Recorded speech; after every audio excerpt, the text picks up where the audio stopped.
What's going on, ladies and gentlemen? Welcome back to the channel. And today in this video, I'm going to show you how to edit real estate HDR photos really fast. I'm going to show you a technique that I haven't seen anyone talk about. Not in the Facebook forums, not on Reddit, not on the YouTube videos. Everyone I see is doing it the wrong way when it comes to speed. And this is for people like me that shoot 3, 4, 5, sometimes even 6 houses a day. Now, disclaimer, this does not work for flash photographers or flambient photographers. This is strictly if you're shooting in HDR. Doesn't matter if you're doing 3 brackets or 5 brackets, this will work. So I'm gonna show you how I do that right now. And let me pull up my screen here. The first thing that you need to do is you need to grab all your photos and put them on your computer. But the first thing that you need to know is I do this with regular JPEGs. I have a folder in my computer called real estate, and then within that folder I have subfolders, and those folders have the date of the shoot. So I have a folder already created for 5/17, which is today. So we're gonna go here,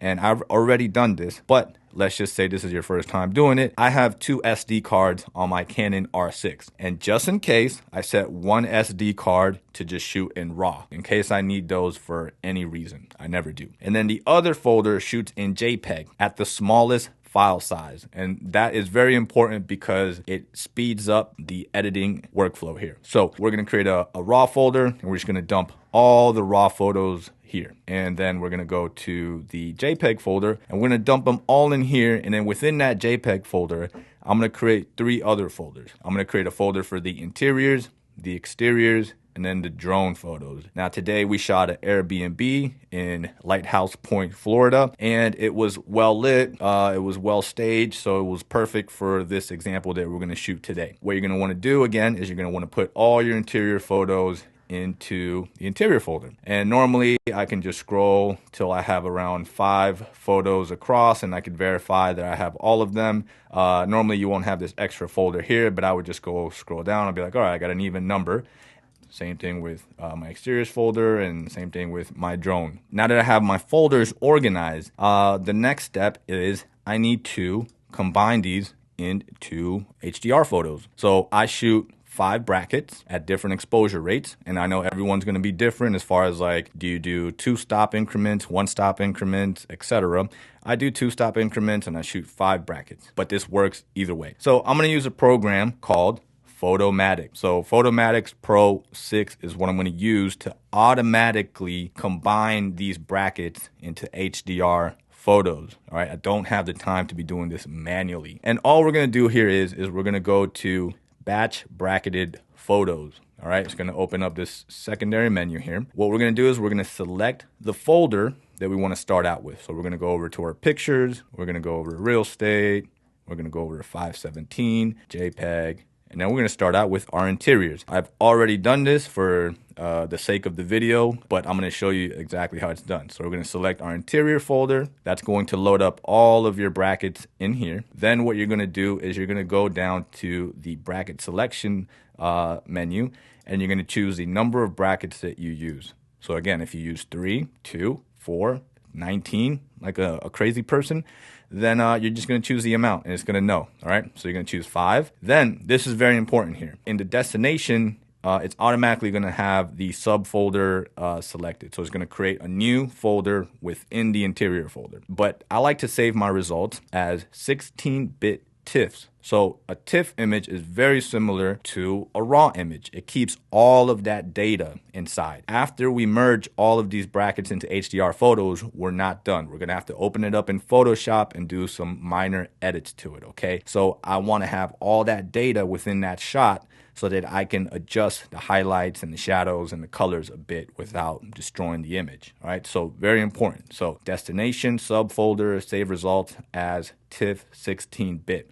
Everything else, you just stay the same. Merge with, you're gonna just do image alignment, ghost removal. You're not gonna add any extra sharpening or contrast. And then here's the important part.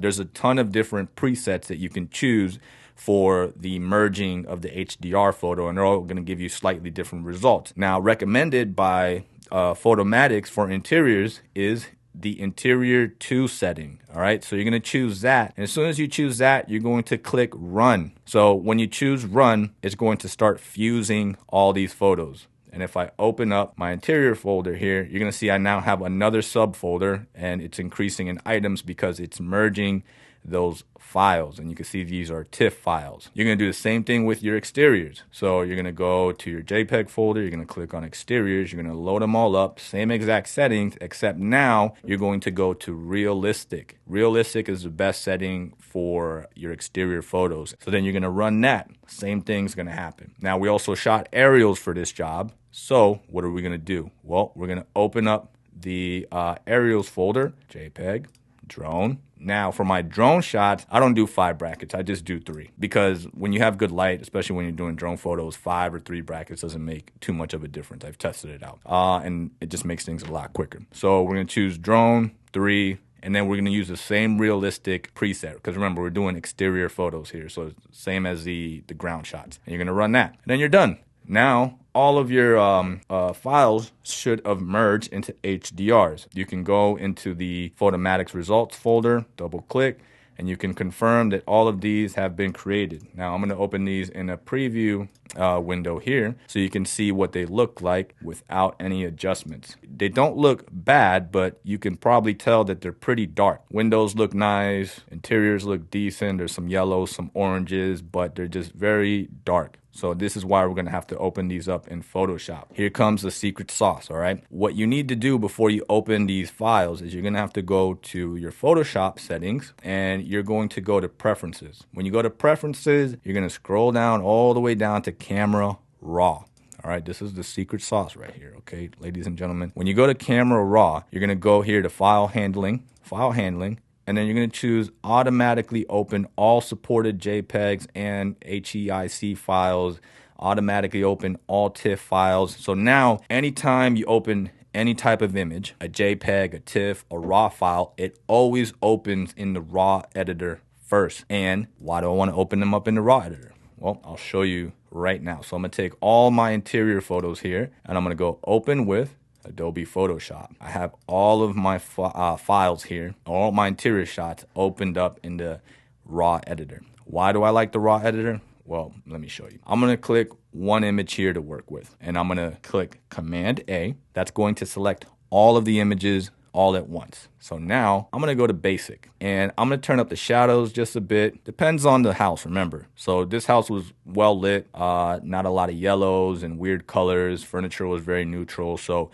good example to show it on, but I'm going to turn up the shadows, let's say to like 25. You can use the exposure, or you can go up here and just select the exposure from the histogram here. What I like to do, my rule is I just like to go right of center. I have this selected, and I can just go just slightly right of center here until it looks like I have a good exposure. And that's the same as just turning this exposure knob up and down. Okay, so I could have done the same thing here. I could have just gone to like 80. Let's just try 80 for now.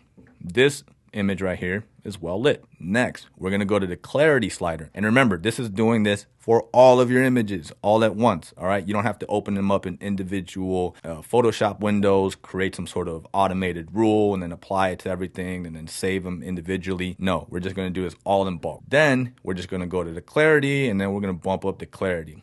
Anywhere from like 15 to 20 or somewhere in between, and you can see what the clarity does, right? It just gives like more detail in the shot. So this is clarity all the way down, this is clarity all the way up. So, you know, I like clarity around 20. Sometimes I'll go a little higher. Then I don't play around with the saturation or the vibrance, only really just play around with the exposure, shadows, clarity. Then we're going to go to details. Again, this is another piece of the secret sauce here. So I like to go to noise reduction. Even though there's not any noise in the image, I like to apply around like 15 to 20 on the noise reduction. And why do I do this? And this may be hard to tell on YouTube, or because this window for you guys is a little smaller than it is and not as high resolution. But let me turn down the noise reduction all the way, and then let me turn it all the way up. And so what this does is it really smooths out the walls and it gives it this like real clean look. So I'm gonna turn that back down to like 20 here for the noise reduction. And that just gives you like this like very clean wall where you're not seeing like too many textures on the wall. It really smooths out the furniture a bit more. And in addition to the clarity that you add to it, it just gives it a look that I like. Now that's my preference. You don't have to do that. I like the look of it,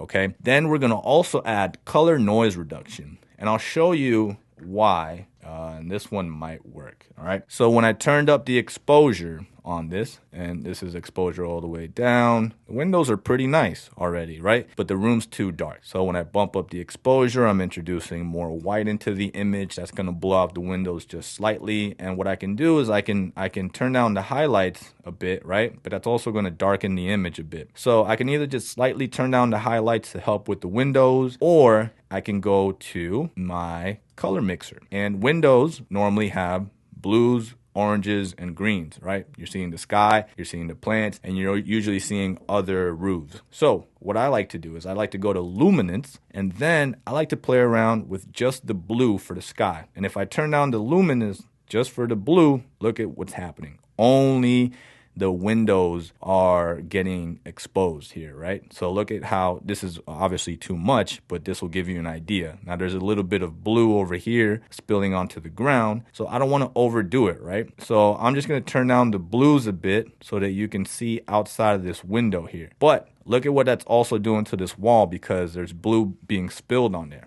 So we're going to go to details, and this is why I like to do color noise reduction. So color noise reduction will clean up any of that weird noise that's left behind from different colors. One color being way too underexposed or darker than the other color surrounding it. So the color denoise will only affect that aspect of it, and that's important when you're doing the windows like this. So I'll just turn down the luminance on the windows a bit, maybe down to 30, and then the greens a bit, so you could see the plants a little bit more. I could also do the oranges, right? But that will also affect a lot of the interior, so I don't want to do that. And you know what? I have to do that across the board, so I will select all of my images again, so for the sake of speed. And honestly, I would have been done already if I wasn't teaching this right now, right? But I have to explain what I'm doing and why I'm doing it. So I can just turn down the blues and the greens for all of my images. Then what I can also do, because you see there's oranges and yellows on some of these walls, I can go to saturation, and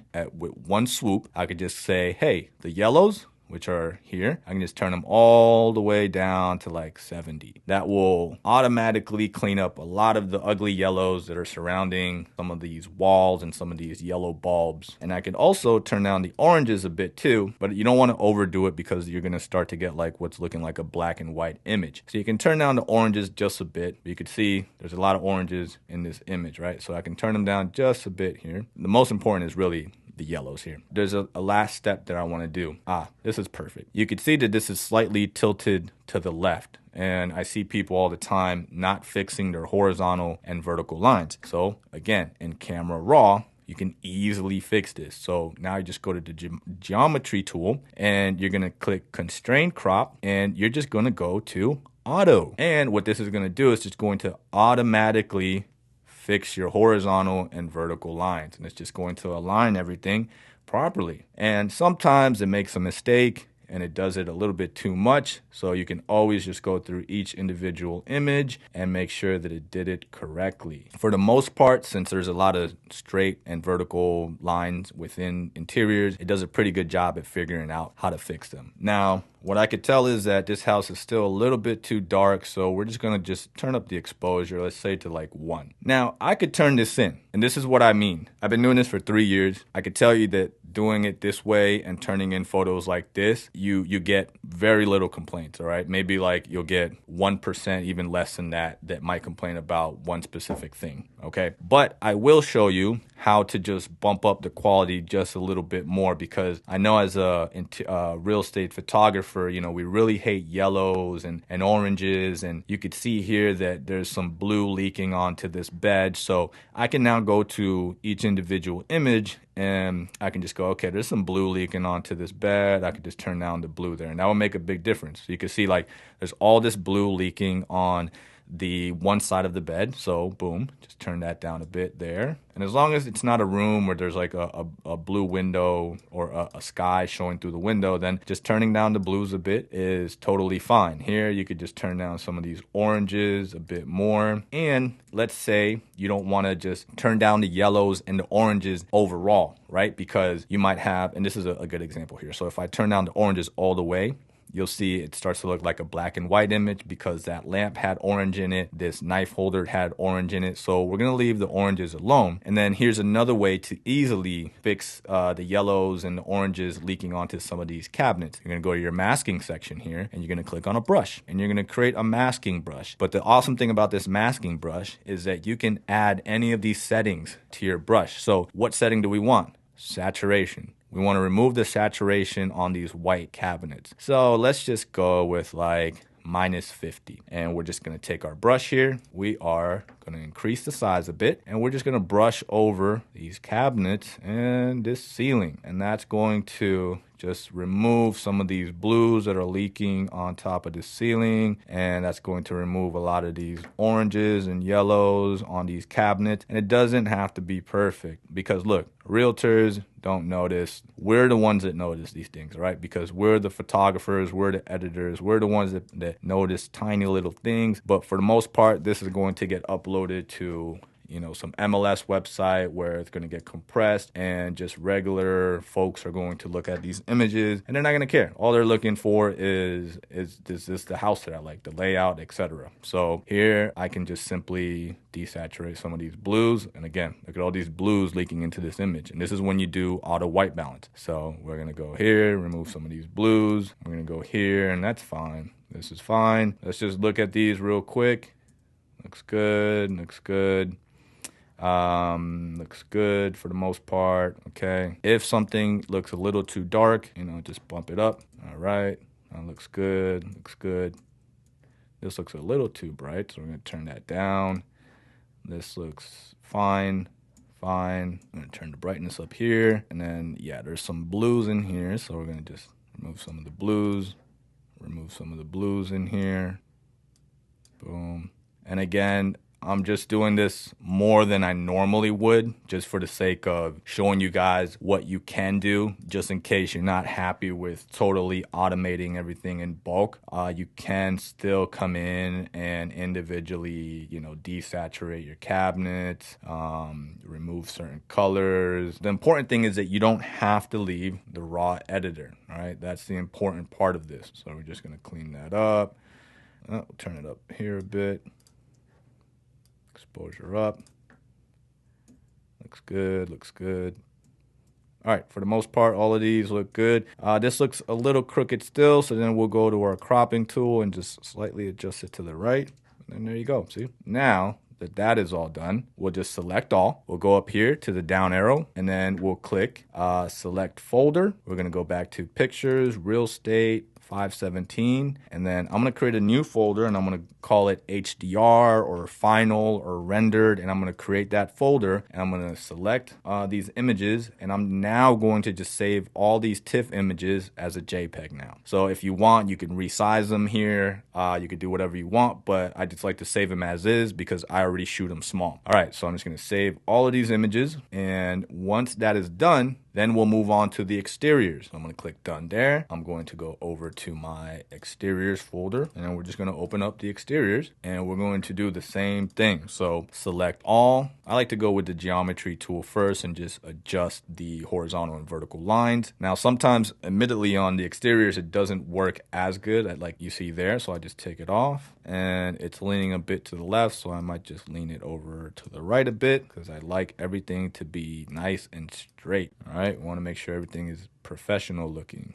And you see this little thing here on the grass? That's where you take your healing brush, boom, and you fix that. You could even fix some of this grass here, all right? You could fix this with your healing brush. You don't have to open it in any other window. Just do it directly in Camera Raw, you see? Just getting rid of all these little leaves on the pavement. Easy as that. And then we're going to adjust this a bit.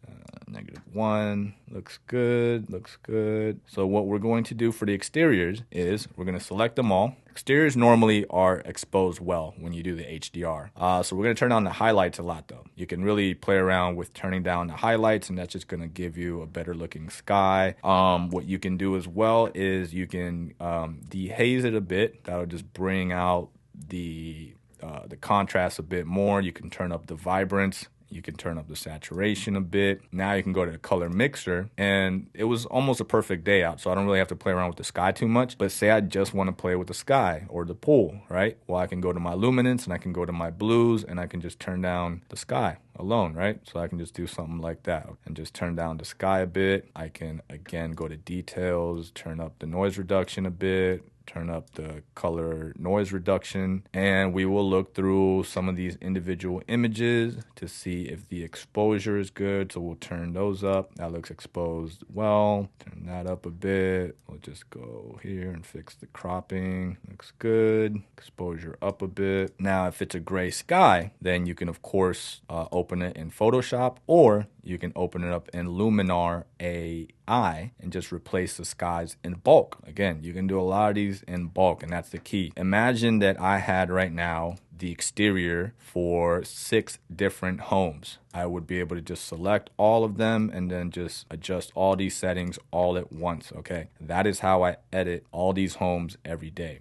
Now think about how much money that is, right? So if I can shoot that many homes a day, $150, $200 per home. That's pretty decent money. See this grass? It's a little yellow, so we can select just these shots that have the grass here in the front of the house. We go to color mixer, go to hue, and then we can just be like, all right, we want to turn this grass a little bit more green. This is just an extreme here, but you could see I can just turn it a little bit more green, a little bit more green here, just so it's not as yellow. Let's look at this now. So this looks pretty good. Again, I can clean up some of these leaves here. This one right here, this one, this one, this one. And again, I'm just doing a little bit more than I normally would, but this is for demonstration purposes, so you guys can be comfortable with this type of editing style here. All right, we're just gonna bump up the exposure. You could tell there are some blues leaking onto this white wall, so we're gonna turn down the blues. See all these blues here? Just take them down. There's no sky in the shot. There's nothing that's really prominently blue, so take all the blues out. Good, good. Just confirming all my shots are good. Maybe I will push this to the right a bit. Just line it up a little better. Okay, I'm happy. That's all you need. Remember, this is for the MLS, okay? You're not an interior design shooter. Now we're going to go to HDR. We're going to save these exterior images, and then we will do the drone photos next. I would have been done in 15 minutes. You know how long it took me to shoot this house? It took me 25 minutes to shoot this house. It would have taken me 10 to 15 minutes to edit it. So that's how it would have been done realistically. So we're gonna go to our drone and we're going to do the same exact thing here. So we're gonna open up our drone shot, select all. For the drone, I like to apply a lot of dehaze because sometimes the sky gets really hazy. We're gonna turn down the highlights a bit, maybe the exposure just up slightly, definitely the vibrance, the saturation, and this really depends on how your drone shoots, you know. So I got comfortable with how my drone always shoots, so I know what to apply. So I really like to apply a lot of orange saturation. You see that this is how it was before. For some reason the oranges just really don't pop, so I have to just really make sure that those oranges are saturated. Now if I want, I can turn the luminance down a bit on the blues just to bring out that sky a bit. And then we can just look at all these individual images. Now, my drone has a horizon problem. It's always off tilt, but that's simple. Again, you can go here to the cropping tool, and then we're going to choose this angle button. And we're going to go and choose one side here. I'm just going to create a straight line over to the other edge. That's going to align our aerial shots. Again, I see people not doing this, and you really should, because it doesn't look professional. Look at this leaning over. That doesn't look like a professional shot. So you always want to align these images. Your horizon needs to be straight. Just because my drone camera is off tilt, I now have to spend an extra 5 or 10 minutes adjusting this damn thing, but that's okay, because I get to show you now how it's done in case you have the same problem. All right, so we're just gonna keep doing this until all of our drone images are good. So again, not a whole lot that needs to be done to the drone images, especially when it's on a nice day. All right, there you go. So we're gonna save this and go to HDR, and then we're good to go. I would be done here. Again, just want to give you guys everything. So we're gonna open up Luminar AI. We because I think every real estate editor, photographer should have Luminar AI, especially if you offer sky replacement. And if you don't offer sky replacement, you should, because it's very easy once you have this program. So we're going to go and we're going to select our folder here, and we're going to go to our HDR photos. Now, two reasons that I would get Luminar. And one is because you could do everything I did with one slider. You can just go to AI Enhance and just go boom. And then look, it just automatically applies saturation. It fixes the sky a bit. It gets the grass a little greener. And it just gives you a nice little pop. So you can do that. Or say you have a gray sky. You go to skies here, and then you'll go, hey, what kind of sky do I want? And we'll just play around with this just for the sake of craziness. And we're like, look, we want a galaxy. We want a nice little sunset here. We want a nice clear blue sky. Now, here's a trick though. Here's a trick. Because what happens with Luminar AI is that you add a sky here. Let me turn that off. A lot of that blue from the sky leaks onto your house. So what you got to do is you got to go to scenery lighting, and you got to turn down the scenery lighting here, right? You see what it's doing? Turn it all the way down. Then you go to sky adjustment, and you turn the brightness all the way up. Then that helps a lot. Now, if you still don't like that it's leaking onto your house, then you can take an extra step, and then you can just go ahead and brush out some of the sky adjustment here on the house and the grass, and then it'll lighten up the house a bit. But just like that, you can change out the sky, and then you go and you select all your images, and you go image adjustments, sync adjustments, and it will replace the sky for all of them. And that's it, you're done. And you just export those images, but I don't need to replace them for those. So now let's just look at the final images, and then we'll open these up in preview. And then this is the final step here. This is where, because I always shoot extra angles, so this is where I'll go, okay, I want this angle, I don't want this angle, all right? But here are all the images here, just so you guys could see. And let's just scroll through these. Which one do I want? I want this one. I want this one. I want that one. That one. That's fine. I want that. Okay. I want that. I want this shot. I want that. I want this one better. Okay. I like that. Okay. So this is, you just scroll through and then just command delete the ones that you don't want. All right. So this is what it looks like. This is my interior. Just editing everything automatically. And look, I understand this house, is perfect. The lighting was really nice. Now, even though some of these lights were yellow and a mix of white and tungsten, again, the furniture and the cabinets are all white, so it's a lot easier to edit. Oh, and I saw something now that I need to do, and I'll show you how to fix that. But let me just show you all the photos real quick, because this is what I would technically do. Just go through all of these, make sure everything is nice and clean. I have all the shots and angles that I want, and I'm happy. Okay, yes. And then I have my aerial photos, and these are all good to go. Have all my angles here. So that's it. That's the full job there. But let me show you something, because you will run into this issue, and I'm sure you saw it. So you could see my tripod leg in this oven. Now we're going to open this up in a traditional Photoshop window, okay? And what we're going to do is we're going to go and we're going to zoom in here. All right, you see both of my tripod legs. That's not a problem though. We're going to take our polygon lasso tool. We're going to make a rough cut or a rough selection of this leg here. And we're going to choose the other leg here too. And then we're going to right click, and we're going to say content aware fill. And we're going to click OK. And then guess what? There you go, fixed. And then we're done. So, ladies and gentlemen, that is my secret editing technique. I don't know if it's secret, honestly. I've seen a lot of other guys on YouTube talk about how to edit real estate photos. And my first immediate reaction is like, you're doing way too much. And I've shot anything, everywhere from little shitty condos to $30 million properties. You can do this same exact editing technique for all of those, because again, you're not an interior designer. You don't need to do flash. You don't need to do flambient. All right. If you really want really nice windows, then hire an editor, dude.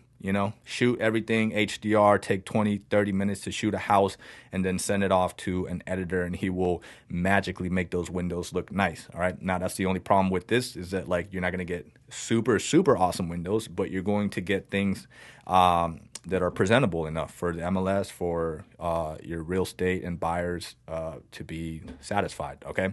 So that is it, ladies and gentlemen. If you have any questions, suggestions, if you got any hate, put it in the comments. If you like it, thumbs up. If you didn't like it, thumbs down. And if you guys have your own trick, let me know, or if you have a way to do it even faster, let me know, okay? I'd love to learn.